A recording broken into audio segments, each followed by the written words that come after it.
CEOs are the new celebrity, and I'm not talking Bill Gates and Steve Jobs big, okay? I'm just talking about CEOs gaining celebrity maybe in their niche and how that is used to indirectly catapult a brand that perhaps would be boring otherwise, and also as a protection mechanism. CEOs are using building a public brand for themselves as CEO as a protective mechanism against attack.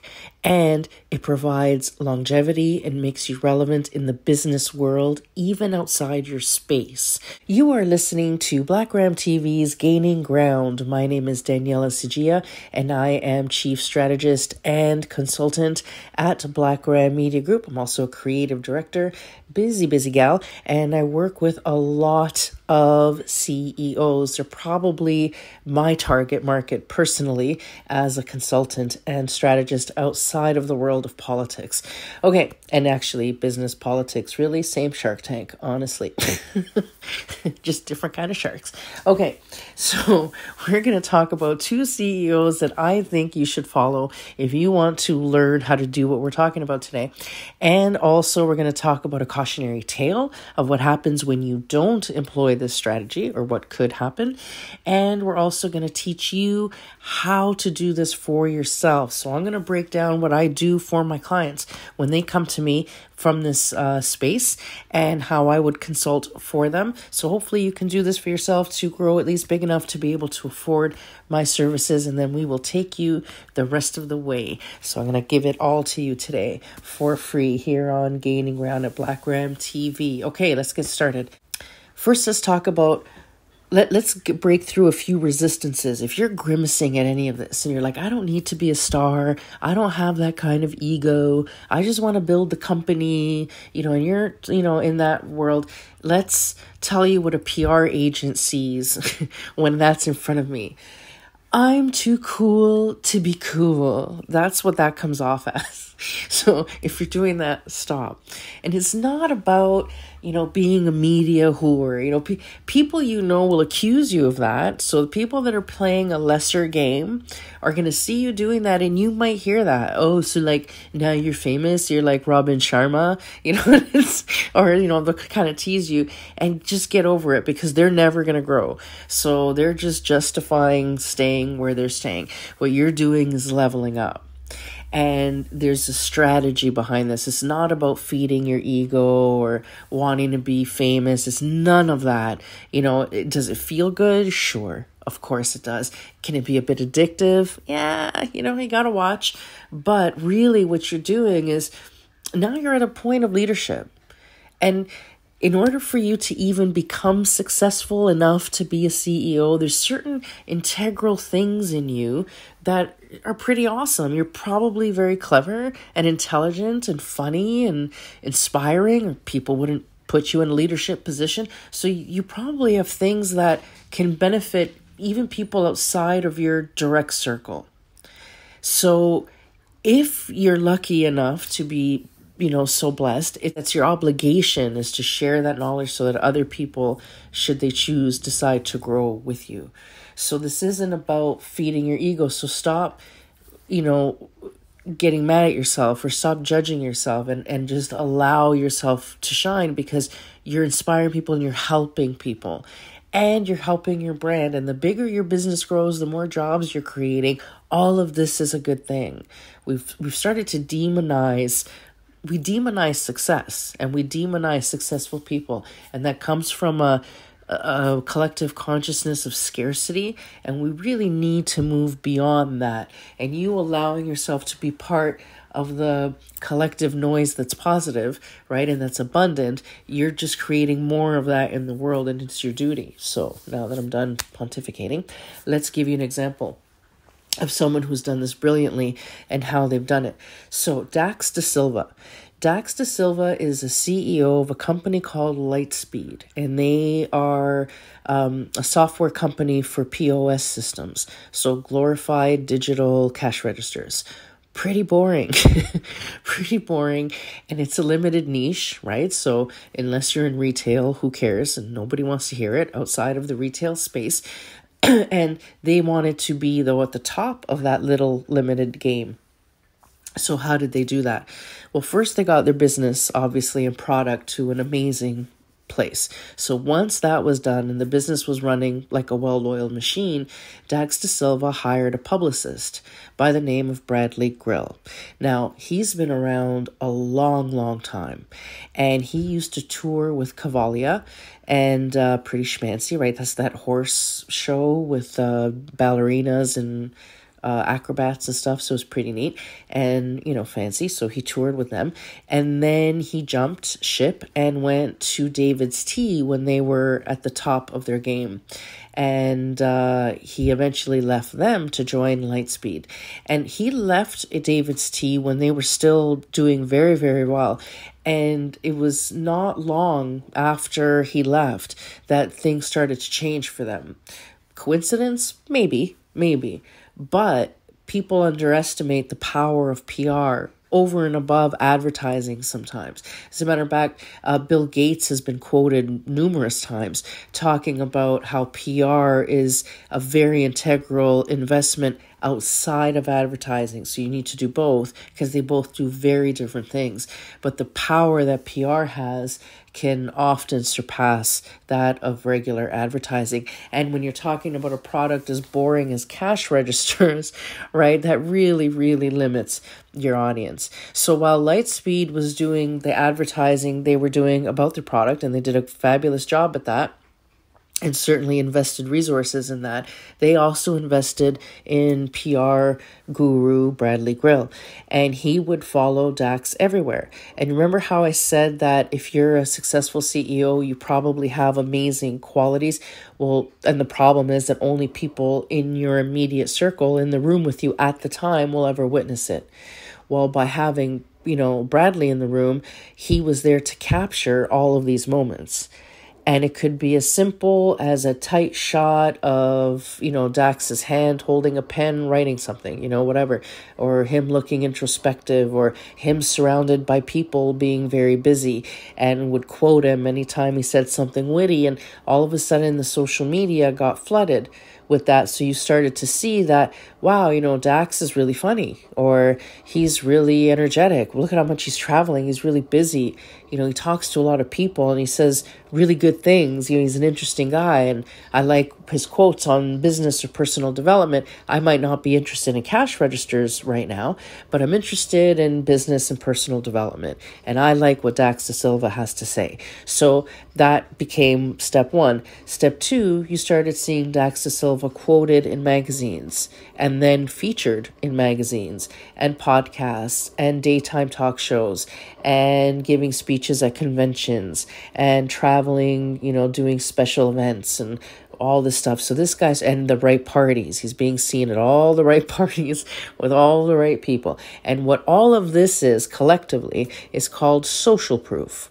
So this is when you put for public consumption, in situations or images or moments and that you share that show that you are constantly among the leaders of whatever industry, or just leaders in general and celebrities. And that kind of by default means you must have made it, or you've got something in you, or you wouldn't be hanging around these people.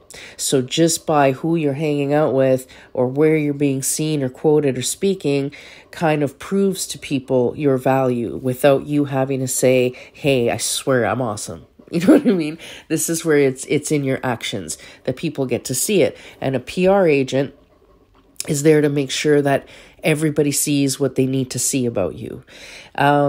Now, there's different ways that you can go about that, and we're going to get into that. But before we do, let's talk about, how this impacted Dax da Silva. So he becomes this big celebrity. So people start now to really see him as, the next Robin Sharma of business or whatever. And he's being seen, he's traveling the world, and everything's wonderful. And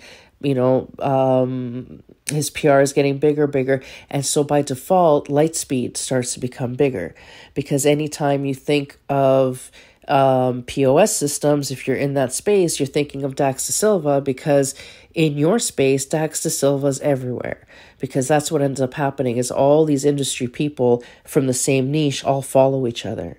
And if, and most people in industry as boring as point of sale systems don't think that why would anybody want a cash register sales guy to be a celebrity, right? They're thinking on that level, where Dax had a bigger vision.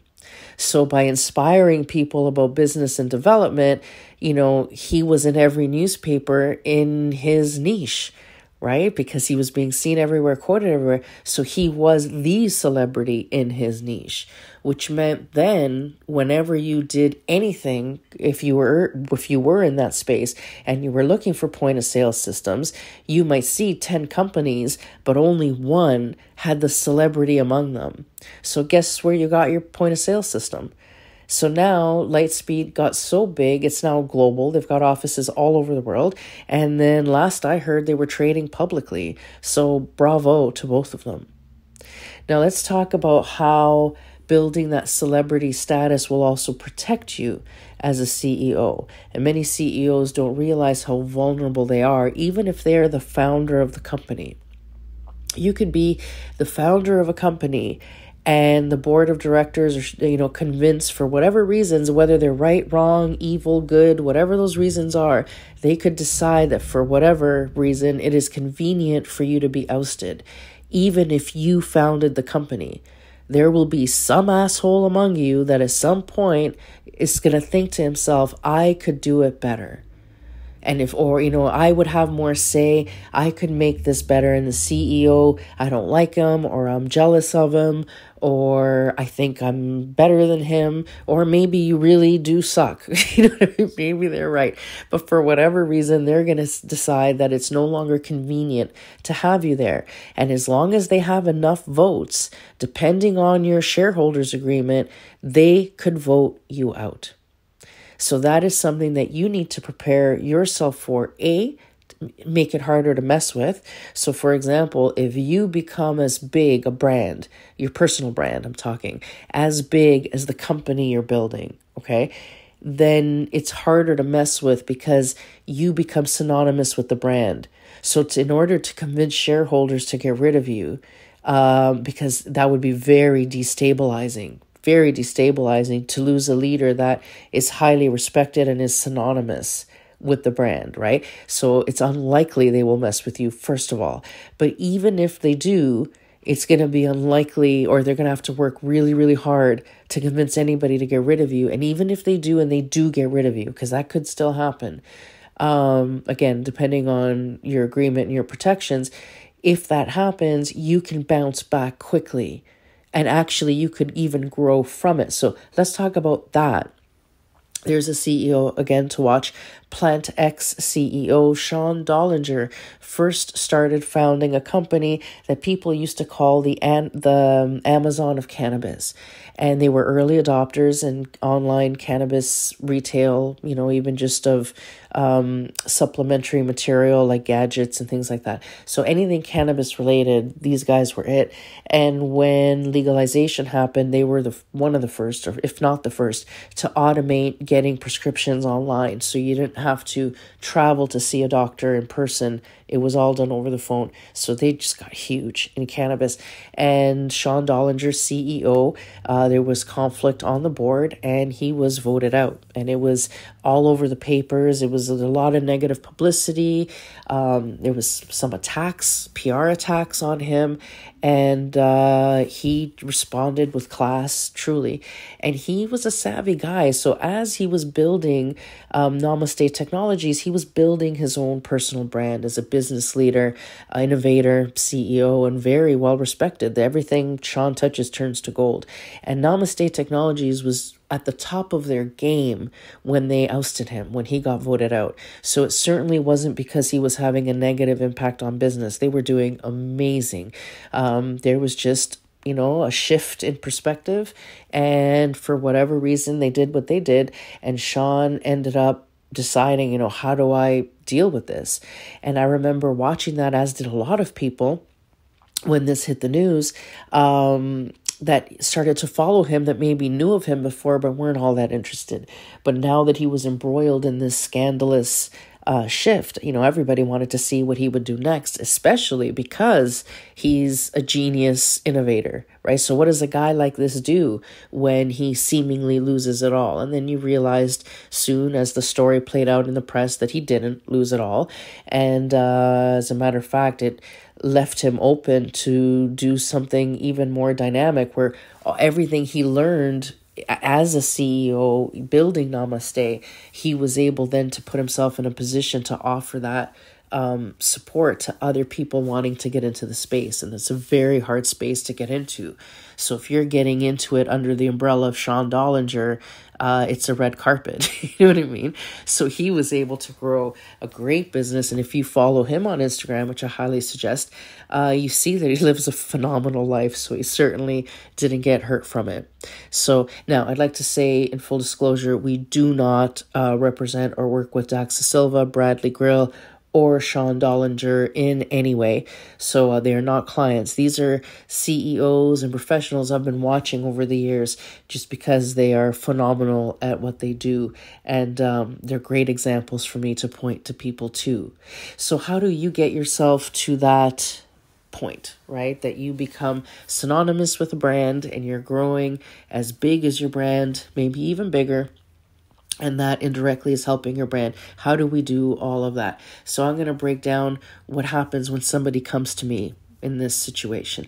So the first thing, as I'm analyzing how they appear currently online, their reach, what their, target market is, how they present, what they look like in a Google search, what does their social media look like? There's a bunch of stuff and all the analytics and metadata that comes with that. And then I ask them, as I'm doing that, I want you to look at a 5-year trajectory of your career.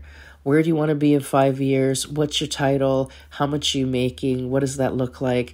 Give me your day-to-day. What do you look like? I want to know everything.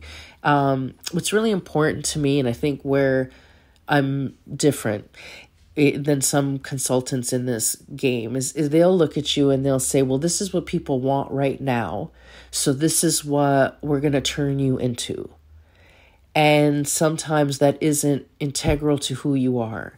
And that might work on the short term. So they're going to get their paycheck because they're going to promise what they delivered. And then you're going to be the thing of that image. But as a human being, I know that you're going to burn out and get really depressed and you're going to feel like a sellout. Anybody that really knows you is going to look at that and say, that's not who that is. That's bullshit. And you're going to lose integrity, and people can't live happily when they're not living in integrity. So my approach is a little bit different, where I'm more interested in what you want to be in 5 years, reverse engineer that, see where you are now in comparison to that and where you need to be to get to that proper trajectory, and then take the best parts of you and showcase that. And then the parts of you that need some tinkering, not changing who you are, not betraying your whatever, just maybe you could use some speaking skills. Maybe you could use an image consultant, someone who will be able to reflect who you are in a way that is, publicly acceptable, or at least will reflect well on your own brand. Maybe it's just a shift in social media. Maybe it's as simple as you needing better content and just helping you create social media content. Everybody's different and everybody needs a different range of support. One big thing that we do here is social media training. So we will train somebody so that you can still manage your own social media, but we teach you how to do it properly and professionally. And then we offer products that are used a lot in this space, like the day in the life shoots that I'm going to explain. We did that for Sean Dollinger at one point, actually. Okay, so let's talk about you. So now where you want to be in 5 years, and what do you already know what you need done to you. You know where you slack off. You know where you could use some work, and you know what you're good at, right? So that's what we're going to showcase. So we want to work on your public profile. We want to polish up your social media, whether you want to DIY that yourself, by doing a lot of reading, or just give us or a company like us a call and we do it for you. And then we start to get you seen everywhere in the right magazines, just like I told you with Daxa Silva, podcasts, interviews, speaking engagements, all sorts of things. And if you're worried about money, all of everything that you do, all the costs associated with that is a tax write-off. But aside from that, you can also get paid speaking gigs that will offset the cost of some of the other stuff. Building your Instagram and, content. Content is king, right? So the problem with people's Instagrams that if you want to be seen in a celebrity status kind of way in your niche, you need to present like that. And so many people have the same 5 pictures on their Instagram on repeat because they took a headshot or they spent a lot of money on one photo shoot. They really like that picture. It's their favorite picture of themselves. So now it's the only picture they ever use. Mistake number 1. Facebook platforms or Instagrams, all those platforms, their algorithms memorize pixels. So if they see the same photograph or if if 10 companies use the same stock image, right, the algorithm will automatically push it down and you'll get lower organic engagement. They're looking for original content all the time. So you need lots of pictures, and not just pictures of you. It could be, like I said, a tight shot of your hand writing something. It could be your view that moment, a picture of your shoe walking up the stairs. It could be, very simple things. We do a lot of B-roll images whenever we're working with people. So it's not just them. It's pictures of the environment, the desk, the window, the plant in the corner, like just lots of different things that aren't just your face. And another mistake I see a lot of professionals make is every picture of you is a selfie. It's important to be photographed with a lot of people that are relevant to your niche or that show that you're around successful people. All of that's very important to be seen with the right people. And sometimes you're at an event, the only way you're going to get this picture is a selfie. But even those shots where somebody else is taking the picture but you're both standing there like a statue, sometimes that's the only appropriate thing to do. But if you're going to get somebody to take a picture of you anyways, it would almost be more powerful for you to be enjoying a glass of wine with this person, talking directly to them, and having someone take a picture of you mingling in that environment. Maybe even a wider shot. So there's several celebrities in the room, you're talking to just one, but you're seen in a room full of celebrities. That kind of a picture is often forgotten. And action pictures are often forgotten. So not just B-roll stuff like the endless cup of coffees, at your desk, like 5 empty coffee cups, an empty takeout container. You know what I mean? That's a great shot for social media, even though it's not of you per se. It's reflective of your busy life. So anything that shows that, or your successful life, a glimpse of the beautiful view, a glimpse of the gorgeous restaurant patio and their view, stuff like that is very inspiring for people. But the pictures of you need to be action shots. So we do a thing at Black Ram called a day in the life photo shoot. That is something that Maria Gagliardi, photographer and co-founder of Black Ram Media, came up with. So what she has our people do is pack in like 6 weeks worth of things into 1, 8, 9, 10, 12-hour day. So, 10 meetings with 5 or 10 outfits and different settings, different views, different places. And she basically follows you like a paparazzi. So if you were living the dream day of your life in terms of insane, busy success, right, stuff, she would come at your house in the morning while you're having your cup of coffee, while you're getting ready, and obviously only pictures that make you look amazing because we're not out to embarrass you at all. So this would be carefully crafted and artful, but paparazzi type shots. So you're not sitting posing at your desk and so contrived, and that feels very inauthentic. These are going to feel very organic, authentic, action-ish pictures of you throughout your day and everything that reflects who you are and what you do in the best possible way, but a huge variety. So you end up with a bank of about 1,000 images And we even have packages where we can turn some of them into memes. So if we'll take some of the pictures that are appropriate for this and put quotes. So you would give us quotes or mottos that you live by or philosophies that you live by, things you do every day as a productivity tip, or, stuff that would be of value for people to read that would either inspire them, make them laugh, or teach them something. And we will take appropriate pictures that we took that day, put appropriate quotes on them that are reflective of the image. And so now you end up with a bank, some with quotes, some not, so that you can add your own stuff. Maybe you don't even put a quote on it. You just have that picture the way it is, and then you say something appropriate. So I have clients that are using the same batch of pictures 6 years later. You know what I mean? Because they're so timeless and diverse. You can do all sorts of things. So between the social media content packages we offer and those kind of photo shoots, you're set up.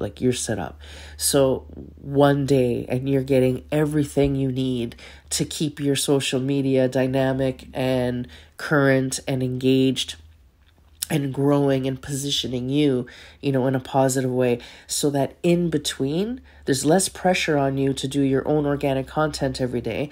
You keep a consistent look and feel throughout the entirety of your feed, over a year or two. So that's amazing. But then what you do to make that stuff last longer and to fill it in is you put one of the things we created for you, and then you would, put a couple of posts of your day or go live. It's very important right now to go live or to put something on your story and stuff like that, but then fill it out in between with our professional photographed images. So then that way, when you are stuck having to take a selfie or those stone poses, posing with somebody for social proof, it's not the only thing people are seeing of you. They're seeing some really dynamic, artful stuff too. So that's the kind of thing that starts to blow you up. And then when you are being asked to speak on a podcast or you're interviewed or whatever, and the place wants to, because you always be put on their website, they're going to ask you for a picture. You're not just sending the same boring headshot. Sometimes they want a headshot, but other times they'll say, can you send me a couple of pictures?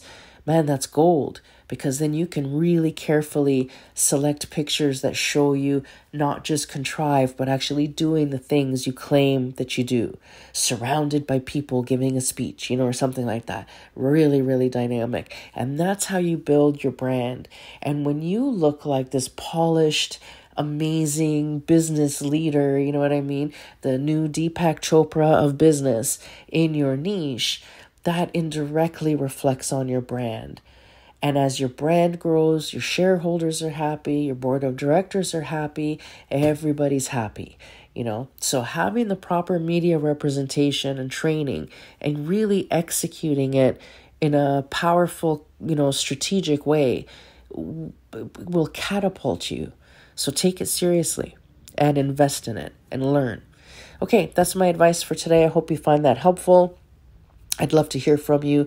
I'd love some feedback, ideas on other topics you'd like me to discuss, and I'd love to hear from you. So you can reach me at Daniela@blackrammedia.com. You're listening to Black Ram Media's podcast, Gaining Ground. And have an awesome day. Please share, tag someone. It really helps us when you do. Have a great day, everybody. Go get them.